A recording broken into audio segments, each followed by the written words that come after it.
Avec l'arrivée d'un tout nouveau metteur en scène et la disparition de Richard Harris, Le Prisonnier d'Azkaban marque dès le début de la production un profond changement dans la franchise. Chris Columbus reste malgré tout dans la partie, mais cette fois-ci en tant que producteur. Nous savions que Chris ferait les 2 premiers, mais le rythme était éprouvant. Nous avons entamé la préparation du 2e film alors que nous étions en post-production sur le premier.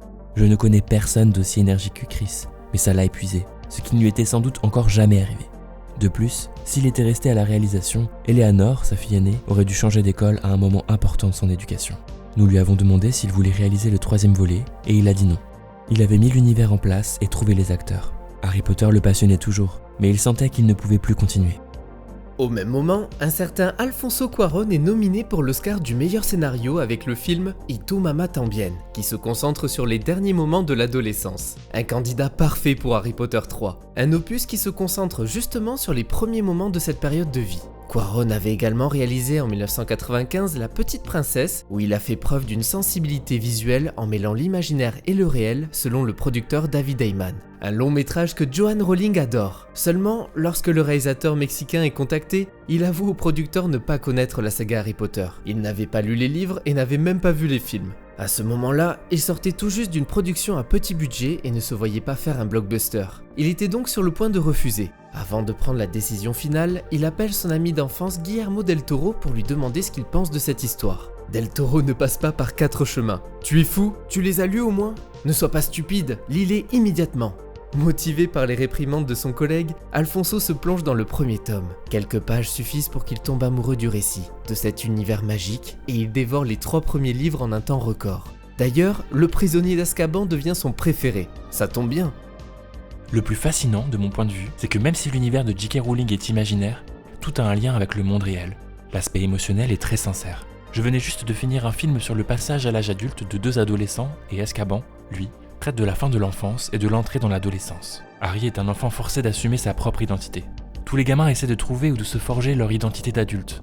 Le livre parle de ce rite initiatique et montre comment les enfants réagissent vis-à-vis des grandes figures archétypales. La figure du père est vraiment l'élément moteur de cette histoire. Alors je me suis concentré sur ce thème. L'univers de Rowling est si pertinent par rapport à la vraie vie, avec ses politiciens faibles et corrompus qui se font manipuler par des puissances supérieures. La résonance de ce thème, ajoutée à l'approche très terre-à-terre des personnages, m'a vraiment passionné.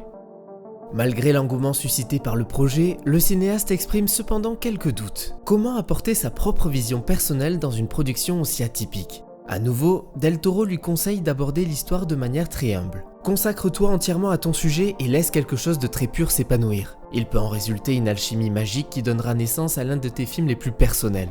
Le réalisateur se lance ainsi dans ce gros projet et la difficulté n'est pas des moindres. Il va devoir gérer plusieurs effets spéciaux, un énorme casting et de nombreux nouveaux lieux de tournage. L'une de ses premières tâches est de trouver un nouvel acteur pour incarner Albus Dumbledore. Une décision difficile avec le deuil de toute l'équipe, en particulier David Heyman, car Richard Harris était son parrain. C'est finalement Michael Gambon qui est embauché. Selon Rupert Grint, le nouveau directeur de Poudlard s'est vite intégré. En revanche, le jeune comédien a eu plus de mal à accepter le nouveau metteur en scène en raison de sa relation amicale avec Chris Columbus et le changement prématuré le déstabilisait plus que prévu. Daniel Radcliffe, lui, ne partage pas la même vision que son collègue. Il se réjouit d'accueillir Alfonso, en qui il place une confiance totale. Il espère qu'il saura apporter une touche plus sérieuse à ce prochain épisode.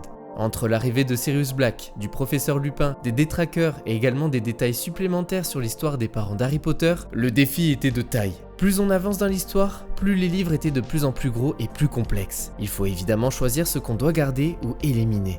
Bien sûr, Alfonso veut faire honneur au livre, c'est sa priorité. Il souhaite raconter ce 3e volet uniquement du point de vue d'Harry. Voilà pourquoi tout tourne autour de ses émotions. La ferme! La ferme!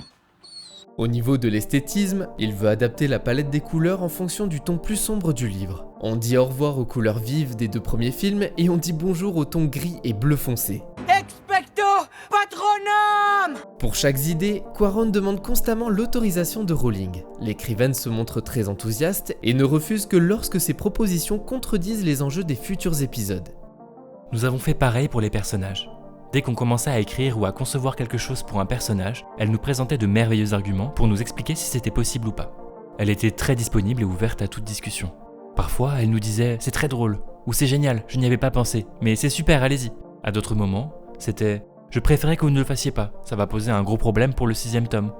Avant le début du tournage qui est prévu pour le 24 février 2003, Cuarón donne des devoirs à ses comédiens. Il demande à Emma, Daniel et Rupert d'écrire une biographie de leurs personnages. Le réalisateur tient à ce qu'ils écrivent à la première personne depuis leur naissance jusqu'au moment où ils découvrent le monde magique. Emma Watson prend cette tâche très au sérieux. J'ai adoré mettre par écrit tout ce que je pensais d'Hermione en m'appuyant sur des citations prises dans les livres. J'étais très contente qu'Alfonso nous demande d'aborder notre rôle d'une manière personnelle et intellectuelle, et qu'il veuille bien écouter ce que j'avais à dire. Radcliffe trouve également cet exercice utile, et il comprend qu'il a enfin assez d'expérience en tant qu'acteur pour prendre lui-même des décisions sur le plateau. Durant la production des premiers films, Chris Columbus était constamment présent pour lui dire ce qu'il devait ressentir. Mais maintenant, c'est l'heure de prendre ses propres décisions. De son côté, Rupert n'a rien fait, car selon lui, « Je suis Ron, Ron ne le ferait pas ». Dès le début du tournage, Cuarón se montre ouvert aux propositions et encourage même ses acteurs à apporter de nouvelles idées. Une méthode qu'Emma apprécie fortement. J'adore Alfonso. Il m'a vraiment traité comme une adulte. Il est tellement visionnaire. C'est très stimulant de travailler avec lui. J'ai eu le sentiment qu'on faisait quelque chose de passionnant, différent et plus sombre, et j'en étais très fière. Il semblait vraiment croire en moi et ça m'a beaucoup plu. Lors d'une scène, il fallait que je frappe Malfoy et je n'aurais jamais cru que ça serait aussi amusant. Espèce de sale petit cancre là répugnant. Hermione. À l'époque, j'avais vraiment le béguin pour Tom Felton. Le problème, c'est qu'il me rendait très nerveuse. Alors il a fallu faire beaucoup de prises parce que j'étais vraiment très gênée et je n'arrêtais pas de rigoler bêtement. Hermione devient un personnage beaucoup plus complexe, à la fois sensible et vulnérable, mais doté d'une grande force aussi. À ce jour, le 3e film reste l'un de mes préférés. J'y suis très attachée. Pour les costumes, Cuarón a apporté quelques petits changements. Si on était habitué à voir les élèves en uniforme, les écoliers sont cette fois-ci habillés normalement pour mettre en lumière leur personnalité. Et quand ils portent leur robe de sorcier, les comédiens pouvaient choisir de rentrer la chemise ou pas. La costumière Jenny Temim est allée dans ce sens en proposant des tenues très urbaines. J'ai voulu donner à Poudlard une apparence un peu plus réaliste, plus contemporaine. En me documentant sur les écoles anglaises, j'ai constaté qu'aucun élève ne portait l'uniforme de la même manière. Tous s'arrangeaient pour y introduire une petite touche révélatrice de leur personnalité. J'ai donc demandé aux jeunes de faire de même et de porter leur uniforme comme ils le feraient hors de la présence de leurs parents. Pour la tante Marge qui enfle au début du film, ce n'est pas moins de 38 tailleurs qui ont été fabriqués pour cette séquence.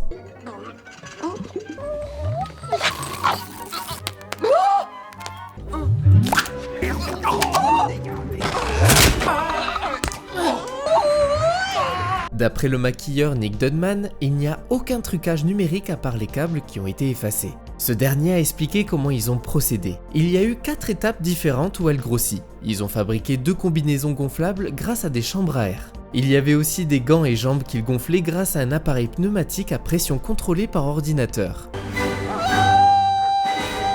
Pour donner vie aux nouveaux éléments fantastiques, l'équipe souhaite privilégier les méthodes pratiques. Pour le Magicobus par exemple, il est tout simplement construit à partir d'un bus à impérial londonien. Une fois peint en violet avec un étage supplémentaire, il est très vite décidé, pour donner l'impression qu'il va très vite, de le filmer en vitesse normale, tandis que les voitures d'à côté ne dépassent pas la première.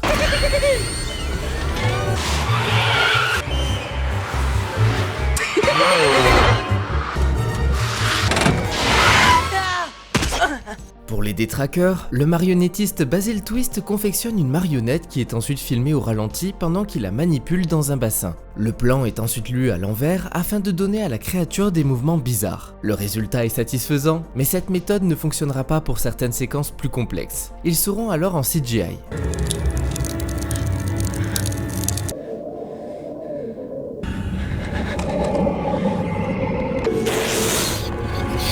Pour incarner Sirius Black, Cuarón cherche un acteur capable de montrer 2 facettes. Dans la première heure du film, le personnage est présenté comme un antagoniste dangereux.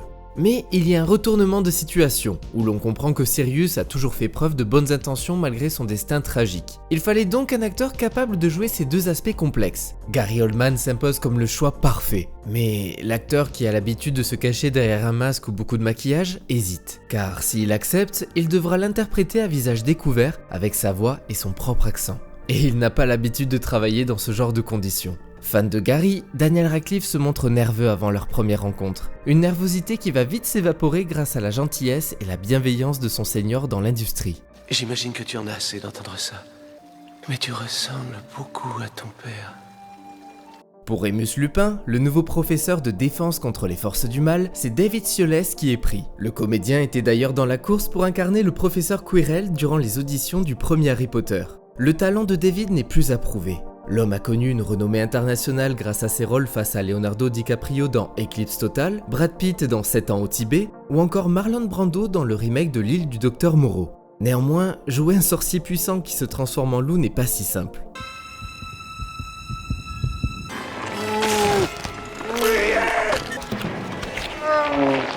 Les gamins sont très attachés à Lupin, ce qui n'est pas bien difficile vu le nombre de professeurs antipathiques dans cette école. Je suis content que la présentation de Lupin soit un peu ambiguë. On se demande s'il n'est pas aussi sinistre que Sirius Black, mais on découvre très vite qu'il est fiable, sans savoir que c'est un loup-garou. C'est quelque chose qu'il ne contrôle pas, évidemment. Et quand il redevient humain, c'est de nouveau ce bon vieux Lupin sympathique. C'est un personnage très gentil et bienveillant, mais il a un noir secret. Il est aussi, avec Sirius Black et Rogue, l'un des premiers liens entre Harry et ses parents. Je pense que la relation entre Harry et Lupin provient essentiellement de celle qu'il avait avec les parents de Harry. Cela lui permet d'être d'un grand réconfort pour le garçon. Il y a cette scène très émouvante sur le pont où Lupin explique à Harry comment étaient ses parents. Il est l'une des rares personnes qui puisse lui en parler de façon aussi intime. Impossible de ne pas penser au loup-garou de Londres durant sa transformation. C'est la référence ultime.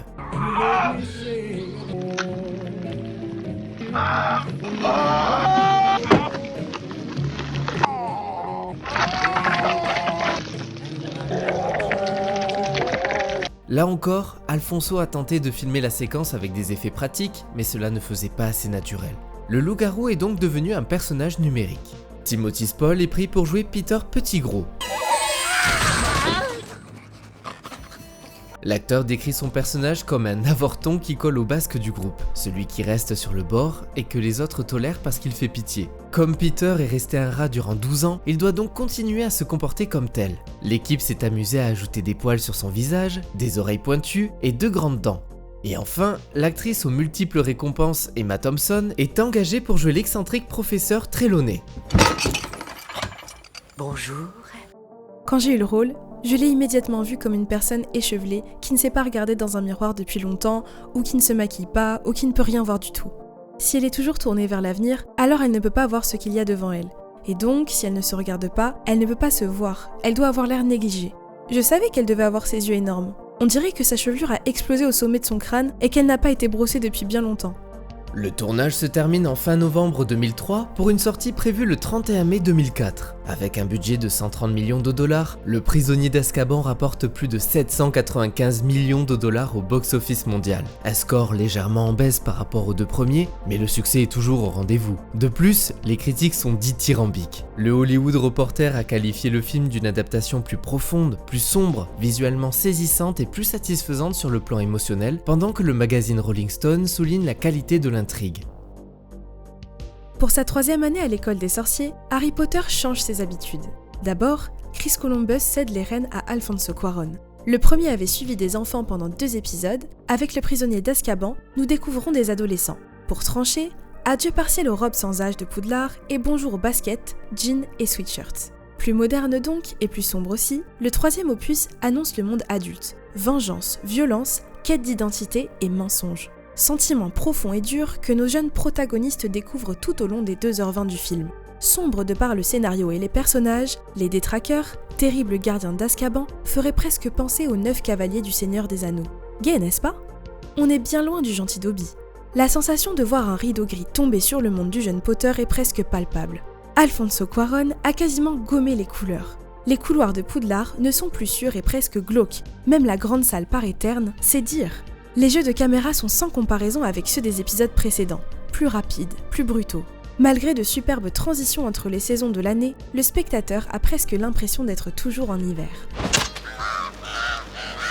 On le sait tous, ce 3e volet représente un tournant artistique et narratif dans la franchise. Cuarón a réussi à injecter une dose d'audace et de créativité tout en respectant l'univers fantastique créé par J.K. Rowling. L'esthétique du film évolue de manière frappante, passant d'une atmosphère plus enfantine à une tonalité plus sombre et plus mature. La mise en scène est à la fois immersive et captivante, plongeant les spectateurs dans les profondeurs mystérieuses de l'école de sorcellerie de Poudlard. Les choix visuels audacieux, tels que l'utilisation de l'éclairage et des angles de caméra inhabituels, créent une expérience visuelle unique. Le script, bien que résumé et en dépit des restrictions de temps d'écran, reste fidèle à l'œuvre originale de Rowling. Il parvient à capturer l'essence de l'histoire tout en laissant place à une exploration plus approfondie des personnages. L'introduction de nouveaux éléments tels que le voyage dans le temps enrichit la complexité du récit tout en apportant une dimension supplémentaire à l'univers magique. Le temps est une chose mystérieuse, et quand on y touche, dangereuse. La distribution, comprenant les jeunes talents Daniel Radcliffe, Emma Watson et Rupert Grint, continue de s'épanouir. Leur interprétation des personnages devient plus nuancée, reflétant la croissance des protagonistes au sein de l'épopée. L'ajout de Gary Oldman dans le rôle de Sirius Black apporte une profondeur émotionnelle supplémentaire au film, élevant l'ensemble du casting. La partition musicale de John Williams reste un pilier de la saga, soulignant avec brio l'évolution du ton du film. Les thèmes emblématiques sont réinterprétés de manière à accompagner les moments tantôt émouvants, tantôt palpitants, renforçant ainsi l'impact émotionnel de chaque scène.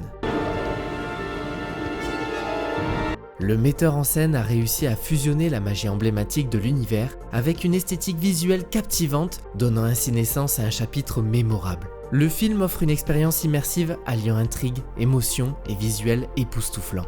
La décision d'explorer des aspects plus sombres de l'intrigue et des personnages donne à ce volet une profondeur et une maturité qui raviront tant les fans que les nouveaux spectateurs. Harry Potter et le prisonnier d'Azkaban s'imposent comme une réussite cinématographique, alliant habilement la fidélité à l'œuvre originale à une vision artistique novatrice. C'est un film qui continue de charmer, même après toutes ces années, et qui mérite sa place dans le top 3 des meilleurs épisodes de la saga.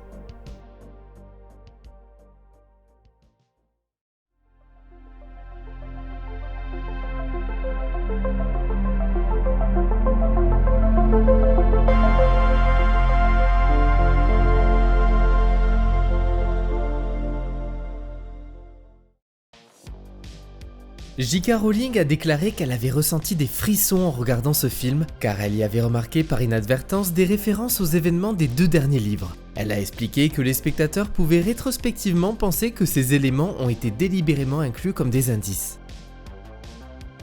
Ian McKellen a refusé le rôle de Dumbledore. Ayant déjà interprété Gandalf dans Le Seigneur des Anneaux, il a déclaré « J'ai eu assez de difficultés à être à la hauteur d'une légende, en espérer 2 serait trop demandé ».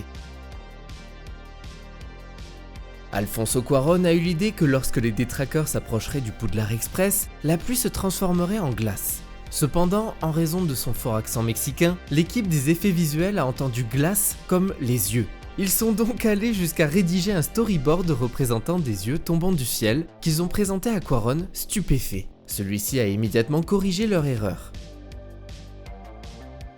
Pendant le tournage d'une scène, Alfonso Cuarón, Michael Gambon et Alan Rickman ont fait une farce à Daniel Radcliffe en cachant un coussin péteur télécommandé dans son sac de couchage. We enter completely our own world, you know, and we like to swim in the deepest waters. Lors de la conception de la carte du maraudeur, les graphistes ont décidé de s'éloigner de la traditionnelle carte au trésor enroulée avec des bords brûlés et l'ont conçue comme une carte pliante comportant de nombreuses couches. Chacune de ces couches représente un niveau différent du château de Poudlard. Les formes des différentes zones et objets représentés sur la carte sont définis par des mots écrits plutôt que par des lignes de dessin. La carte a été imprimée sur du papier blanc, puis vieillie à l'aide d'un riche mélange de café afin de lui donner l'apparence d'un vieux parchemin. Peu habitué à travailler avec des enfants, Cuarón devait surveiller son langage pour ne pas dire de gros mots. Il a partagé une anecdote amusante à ce sujet, expliquant qu'il devait se contenir en anglais, mais qu'il pouvait exprimer librement tout ce qu'il voulait en espagnol. Les enfants, pour leur part, avaient appris un certain nombre de jurons espagnols. Le tournage du 3e volet a dû être interrompu pendant un certain temps, car les équipes ont eu la désagréable surprise de découvrir que le Poudlard Express avait été vandalisé. L'engin avait été recouvert de graffitis, en plus d'avoir subi des dommages. Cette petite catastrophe s'est reproduite une seconde fois lors du tournage de Harry Potter et l'Ordre du Phénix. Le poids d'Harry Melling a considérablement changé entre le 2e et le 3e volet de la saga, à tel point que l'acteur a failli perdre son rôle, mais la production a décidé de le conserver et de lui faire porter un costume. Les sucreries achetées par les sorciers étaient de véritables bonbons, mais pour éviter toute envie de grignotage, l'équipe annonça aux acteurs que les bonbons étaient enrobés de laque, ce qui était totalement faux. Et voilà, c'est tout pour Harry Potter et le prisonnier d'Azkaban. J'espère que vous avez passé un bon moment et on se retrouve très vite pour de nouvelles rétrospectives. En attendant, n'oubliez pas de commenter, liker et à vous abonner.